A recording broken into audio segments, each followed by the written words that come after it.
Welcome to Common Sense Rhode Island. I'm Representative Patricia Morgan, and we've been talking with Jonathan Williams, who is a director with ALEC, which is the American Legislative Exchange Council. And you've done a study. We have the 9th edition of Rich States, Poor States, which is a book that we put together every year with Arthur Laffer, who is Ronald Reagan's one of his economic advisors, and Stephen Moore from the Wall Street Journal and the Heritage Foundation. And we put it together to rank the states basically on economic competitiveness. We call it Rich States, Poor States, and we wanted to give policymakers as well as the general public a good, guide, a barometer to how their state stacks up versus the other 49. And we look at things like taxes and regulation and labor policy, and we chose these 15 factors for a couple of reasons. One is they matter for economic growth. We know this from not just anecdotally talking to small businesses and others as we go around, but based on the academic evidence, we know that these factors matter. But secondly, we chose the factors because they're factors that people like you as a state policymaker can control. Because thousands of things matter for why some states grow and why some states don't. Many of those are not related to policy, and things like weather and family connections and deep water ports and mountains for skiing and tourism and things like that. So take out the things that you can't control and focus on the things that you can, and that's why we came up with these factors. And we rank the states 1 through 50 every year and how they do in an economic outlook ranking is what we call it.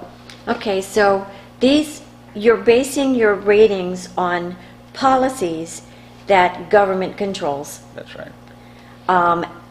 And then you say which ones have it and which ones don't, and as a result, which ones are poorer? That's right. Which ones have a better economic outlook and which ones don't in terms of future growth? Yeah, a better environment for their citizens to get jobs and move their lives forward. That's right. It's basically, think about it almost in an opportunity index. Who has the best economic opportunity for future growth and innovation and job creation in those states? And we certainly need opportunities here. Well, you do, yeah.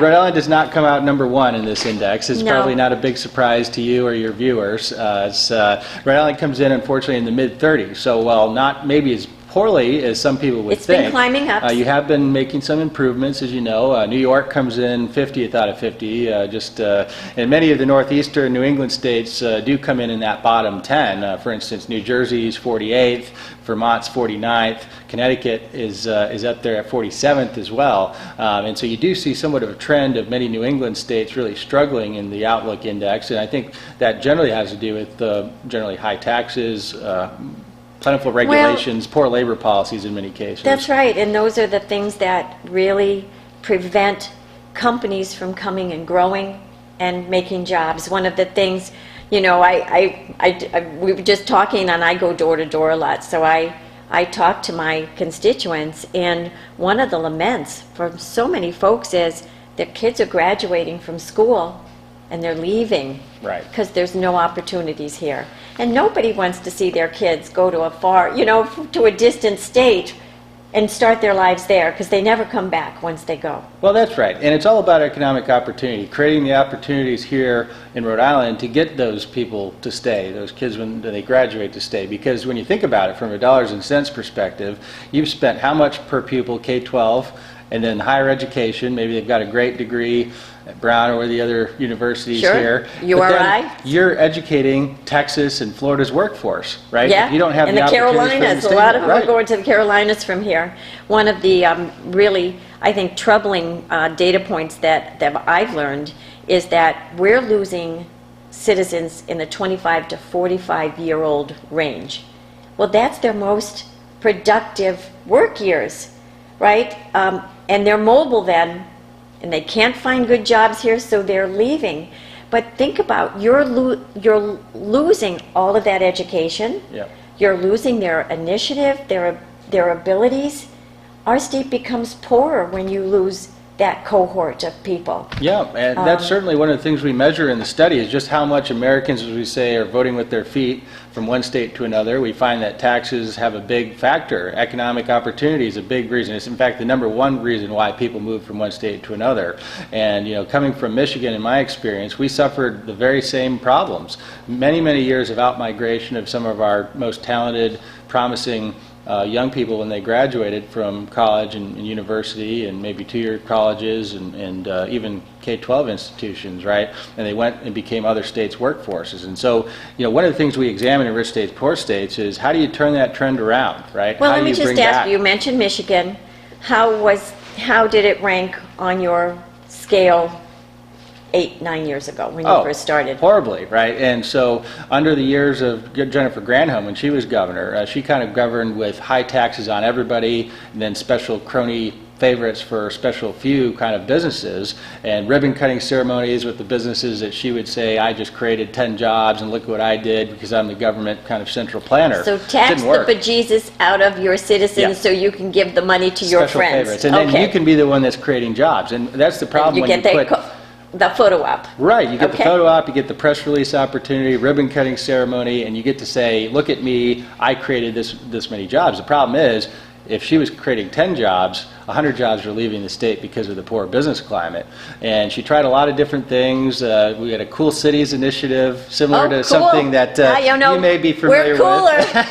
We're cooler. And that approach just didn't work in Michigan. Now, thankfully, Michigan is an optimistic story. And for a state like Rhode Island, I think there's some really good lessons to learn from Michigan, and that Michigan has begun to turn it around. It's not going to happen overnight. No. It was a 50-year You had problem. Detroit. Right? Yeah. We still have problems. And you're still kind of churning through Detroit, but it's getting better too. Yeah, we are starting. I think we've turned the corner under Governor Snyder and conservative free market group of the legislature. They made some big policy changes. They cut taxes significantly. In fact, one of the things that we always criticized Michigan for in rich states, poor states back 8-9 years ago when we started the report was it had the worst business tax structure in America.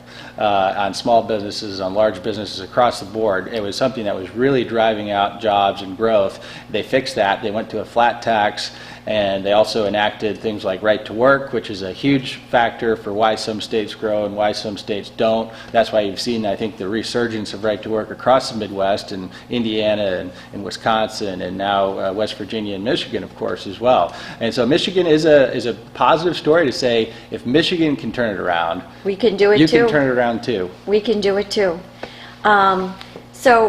Just because you mentioned it, you said right to work was one of the policies that they have changed in Michigan, which is a huge union state. Does that mean you got rid of unions there? Oh, not at all. Not at all. In fact, we've made Michigan a more competitive state, which over time is going to grow private sector jobs, which if the unions are providing value for those private sector employees, the unions will do very well, the private sector unions, because we're going to be growing manufacturing again in Michigan instead of shipping all those jobs to other states, especially down south, because there's a reason why the South has been such a hotbed for economic growth, and a lot of auto manufacturing, a lot of the foreign companies have set up shop in the South, and a lot of the things you hear from them is, hey, the costs are lower, labor costs are lower, but also it's things like right to work and taxes.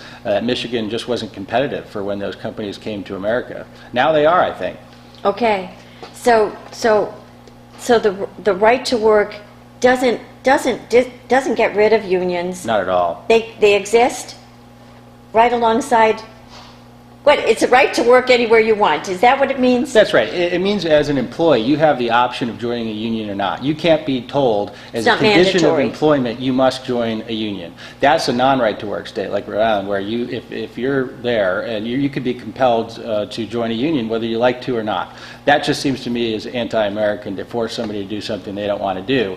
But you look at it and you look at the states that have enacted right to work, and they have grown private sector jobs, and even some of the union officials in those states have admitted to say, hey, if we do our job and we show the value of what we will provide for these employees as unions, we're going to do fine, and these laws actually might help us. We've seen some of those quotes coming out of union officials in right-to-work states. It's really remarkable because it gets painted as an anti-union law, but at the end of the day, it's certainly not. It's a pro-worker freedom law.